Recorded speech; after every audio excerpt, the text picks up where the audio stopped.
TDP ఎమ్మెల్సీగా ఉన్న వేపాడ చిరంజీవిరావు గారి భార్య గారికి డిగ్రీ కాలేజీ ప్రిన్సిపాల్ పోస్ట్ ఇవ్వడం కోసం నిబంధనలను ఎలా ఉల్లంఘించారు, అసలు అన్నీ ఉల్లంఘించి ఏ విధంగా ఆమెకు డిగ్రీ కాలేజీ ప్రిన్సిపాల్ పోస్ట్ ఇచ్చారు అనే దానికి ఈరోజు ఒక కథనం చదివిన తర్వాత నిజంగా అనిపించింది. అధికారం కోసం ఇందుకే కదా ఇంతగానం పాకులాడతారు, ఇంతగానం తాపాత్రయపడతారు. వీళ్ళని కాదు, ఒక దోపిడీని చూసినా, ఒక అక్రమాన్ని చూసినా, ఒక అరాచకాన్ని చూసినా, అసలు అధికారం కోసం అసలు ఇంతగానం వీళ్ళు వెంపర్లాడడంలో సరైన అర్థమే ఉందిలేండి.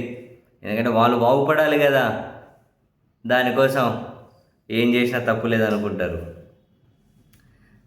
ఈరోజు ఈ కథనం అధికార పార్టీ ఎమ్మెల్సీ చిరంజీవి భార్య కావడమే అర్హతగా వాళ్ళ భార్యకు ఒక డిగ్రీ కాలేజీలో పోస్ట్ ఇచ్చారట. విషయం ఏంటంటే ఇటీవల ఉన్నత విద్యా కమిషనర్ ప్రభుత్వ డిగ్రీ కళాశాలల్లో జోన్ల వారీగా 32 ప్రిన్సిపల్ ఖాళీల భర్తీకి నోటిఫికేషన్ జారీ చేశారట. ఓకే, 32 ప్రిన్సిపల్ పోస్టులు. అందులో సీనియారిటీ ప్రకారం అధ్యాపకుల జాబితాను సిద్ధం చేశారు. మంచిదే. అయితే తొలుత 2008 బ్యాచ్కు చెందిన ఎమ్మెల్సీ చిరంజీవి భార్య నివేదితకు 50 మంది సీనియారిటీ జాబితాలో 17వ స్థానం ఇచ్చారు. దీనిపై సీనియర్ లెక్చరర్లు లిఖితపూర్వకంగా కమిషనరేట్కు ఫిర్యాదు చేయడంతో ఆ జాబితాను సవరించి రెండో జాబితా ప్రకటించారు. ఆ రెండో జాబితాలో నివేదితకి 40వ స్థానం వచ్చింది. పోస్టులు ఎన్ని ఉన్నాయి? 32 ప్రిన్సిపల్ పోస్టులు ఉన్నాయి. సీనియారిటీ జాబితాలో ఆమెకు 40వ పోస్ట్ ఉంది. అయితే ఇక్కడే సీనియర్లను కాదని ఎస్సీ, ఎస్టీ, బీసీ, మహిళ, ఈ రిజర్వేషన్లు వాళ్ళందరినీ కాదని ఏకంగా సబ్బవరం ప్రభుత్వ డిగ్రీ కళాశాల ప్రిన్సిపాల్గా సీనియారిటీలో 40వ స్థానంలో ఉన్నటువంటి ఎమ్మెల్సీ భార్యను నియమించారట. అట్లెట్లయిందని సమర్థించుకోనికి ఏదో ఒక దారి దొరుకుతుంది. అదే మరి అధికారంలో ఉన్న మ్యాజిక్. అయితే ఇక్కడ ఇంకో గమ్మత్ ఏంటంటే ఎమ్మెల్సీ చిరంజీవి భార్య నివేదిత జోన్ 3కి చెందిన లెక్చరర్ అట.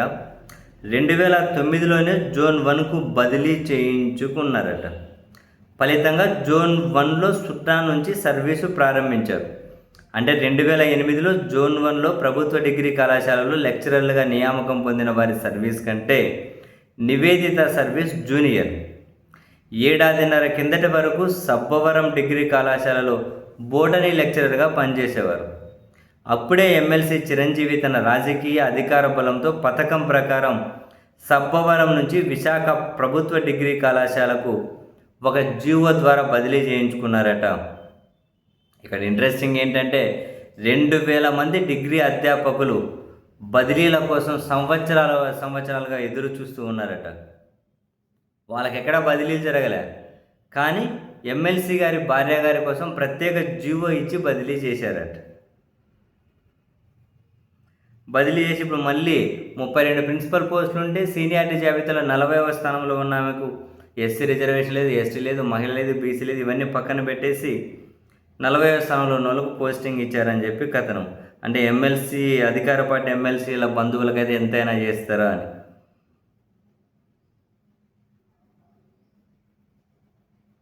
అది ఇంకో మ్యాజిక్ చూడండి. పీలేరు డిగ్రీ కళాశాల ప్రిన్సిపాల్ మే 31న పదవీ విరమణ పొందారు. ఓకే, అంతకుముందే ఉన్నత విద్యా కమిషన్ ఇచ్చిన ప్రిన్సిపల్ పోస్టుల ఖాళీ ఏదైతే ఉందో అందులో పీలేరు ప్రిన్సిపల్ పోస్టు ఖాళీ చూపించలేదు. ఎందుకంటే ఈ ప్రిన్సిపల్ పోస్టులు ఖాళీ లిస్ట్ వచ్చేసరికి అది ఖాళీ అవ్వలే. అందుకని పీలేరు డిగ్రీ కళాశాల ప్రిన్సిపల్ పోస్టు ఖాళీ చూపించలేదట. ఖాళీ చూపించలేదు కాబట్టి ఆ కళాశాలను ఎవరూ ఎంపిక చేసుకోలేదు సీనియారిటీ జాబితాలో ఉన్నోళ్ళు.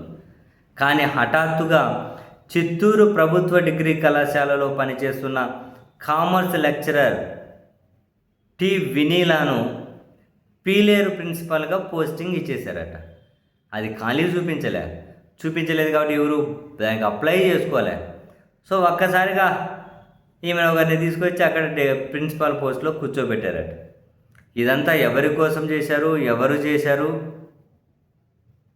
అని ఉన్నత విద్యా శాఖ కమిషనరేట్ స్పష్టం చేయాలని అధ్యాపకులు డిమాండ్ చేస్తూ ఉన్నారట. చూడండి, అధికారంలో ఉండి ఎన్ని గిమ్మికులైనా సాధ్యమే మాస్టర్.